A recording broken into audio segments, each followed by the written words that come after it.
नर्मदा मैया साक्षात चैतन्य, त्रिगुण प्रकृती आणि नामसाधनेचा दिव्य प्रवास, कर्माची अपत्ये आणि जीवनाचा प्रवाह.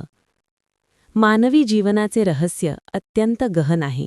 सामान्यतः आपण सुखाच्या शोधात आयुष्यभर धावत असतो आणि दुःखापासून दूर पळण्याचा प्रयत्न करतो.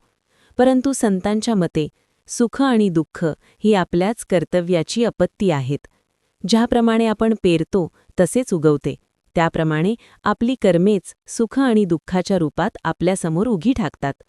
ही दोन्ही मागोमाग येतात, जशी प्रकाशामागून सावली येते. या चक्रातून सुटण्याचा एकमेव मार्ग म्हणजे नर्मदा मैया.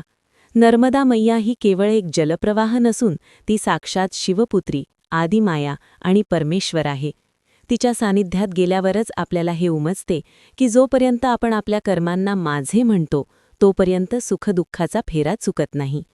जेव्हा आपण सर्व कर्मांची फळे मैयाच्या चरणी अर्पण करतो तेव्हाच खऱ्या अर्थाने मुक्तीची प्रक्रिया सुरू होते. 1. भगवंताची स्मृती आणि विस्मृती. आनंद विरुद्ध क्लेश. अध्यात्मशास्त्रात एक मूलभूत सिद्धांत आहे. भगवंताची स्मृती म्हणजेच आनंद. नर्मदा भक्तासाठी नर्मदा मैया हीच ती भगवती आहे. जेव्हा आपल्या अंतःकरणात मैयाचे निरंतर स्मरण असते तेव्हा तिथे सौख्य आणि चैतन्याचा वास असतो.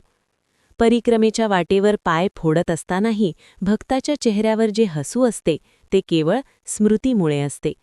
याउलट विस्मृती म्हणजेच दुःख, दारिद्र्य, परिश्रम आणि क्लेश.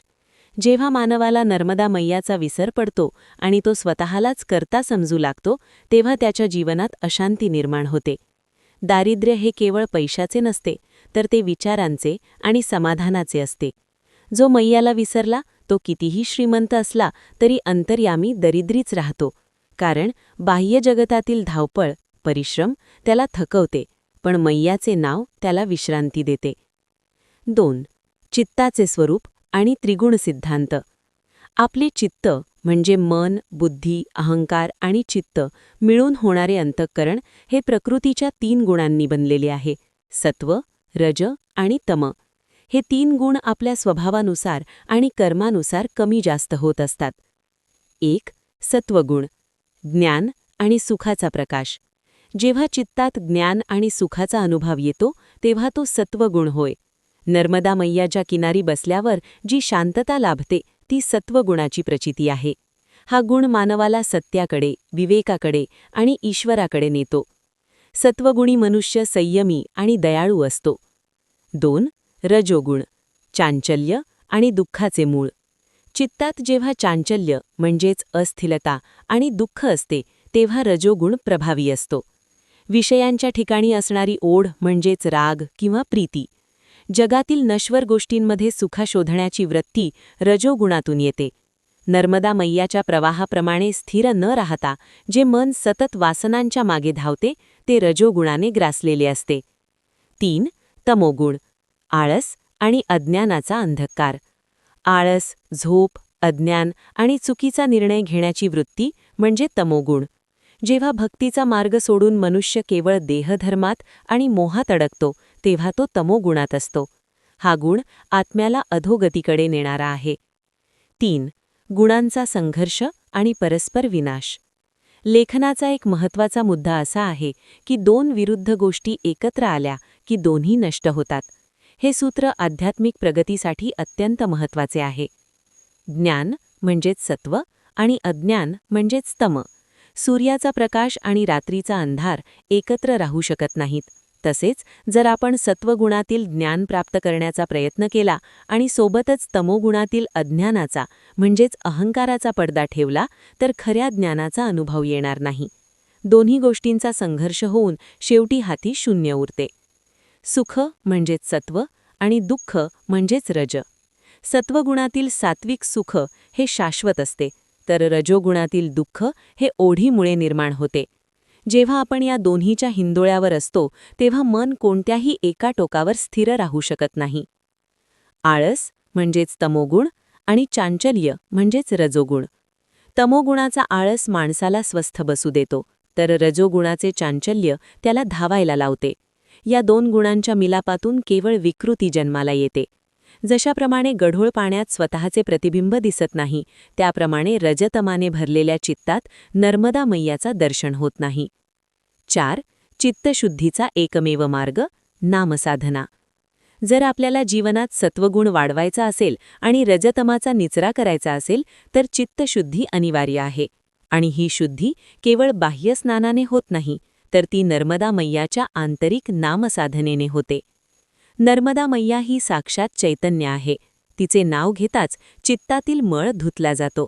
नर्मदे हर या 2 शब्दात एवढी ताकद आहे की ते रजोगुणाचे चांचल्य थांबवून मनाला एका जागी स्थिर करतात. सर्व संत, ऋषीमुनी आणि सत्पुरुषांनी एकाच गोष्टीवर भर दिला आहे, नामसाधना. नामसाधनेचे मर्म. 1. रजस्तमो गुणाचा नाश.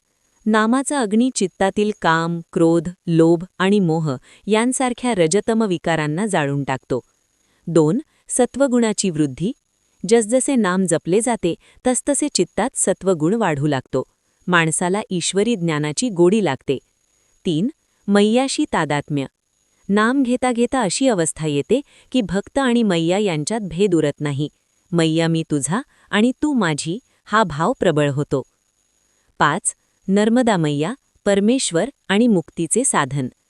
अनेकांसाठी नर्मदा ही एक नदी असेल, पण एका खऱ्या साधकासाठी ती परमेश्वर आहे. तिचे पाणी म्हणजे अमृत आहे आणि तिची वाळू म्हणजे काशीचे पुण्य आहे. ज्याप्रमाणे अग्नीच्या संपर्कात आलेली प्रत्येक वस्तू अग्निरूप होते, त्याप्रमाणे नर्मदा मैयाचे नाव घेणारा प्रत्येक जीव शिवरूप होतो. परिक्रमेमध्ये किंवा दैनंदिन जीवनात जेव्हा आपण नामात स्वतःला गुंतवून ठेवतो, तेव्हा आपली सर्व कर्तेपणाची भावना गळून पडते. मग आपल्याला समजते की सुख आणि दुःख ही कर्माची मुलं असली तरी मैयाची कृपा त्या दोघांपासून आपल्याला अलिप्त ठेवू शकते. 6. संतांच्या वचनांचे मर्म. संतांनी सांगितले आहे की कलियुगात नाम हेच तारक आहे. नर्मदा मैयाची भक्ती ही अशा प्रकारची साधना आहे जिथे कष्टापेक्षा भावाला जास्त महत्त्व आहे. जो भक्त मी काहीच जाणत नाही, तूच माझी आई आहेस या भावाने मैयाला शरण जातो, त्याचे रज आणि तमगुण मैया स्वतःच हरण करते. आपल्याला आपल्या चित्तातून चांचल्य आणि आळस काढून टाकायचा असेल तर सकाळी उठल्यापासून रात्री झोपेपर्यंत मैया या एकाच नामाचा आधार घ्यावा लागेल. हेच या संपूर्ण विवेचनाचे सार आहे. निष्कर्ष, जीवनाचे सार्थक. शेवटी मानवी जन्माचे ध्येय केवळ भौतिक सुख मिळवणे नाही, तर आपल्या चित्ताला शुद्ध करून त्या परब्रह्माशी एकरूप होणे आहे. सुख आणि दुःख ही तर प्रवासातील स्थानके आहेत, पण आपले गंतव्यस्थान म्हणजे मैयाचे चरण आहे. म्हणूनच चित्तशुद्धीसाठी नामसाधनेत स्वतःला झोकून द्या. रजोगुणाच्या विषयांकडून मन काढून सत्वगुणाच्या ज्ञानाकडे वळवा. जेव्हा तुमचे चित्त नर्मदे हर या नादाने भरून जाईल, तेव्हा दुःख, दारिद्र्य आणि क्लेशांना तिथे जागा उरणार नाही. तिथे केवळ आनंद, सौख्य आणि दिव्य चैतन्य असेल. नर्मदे हर.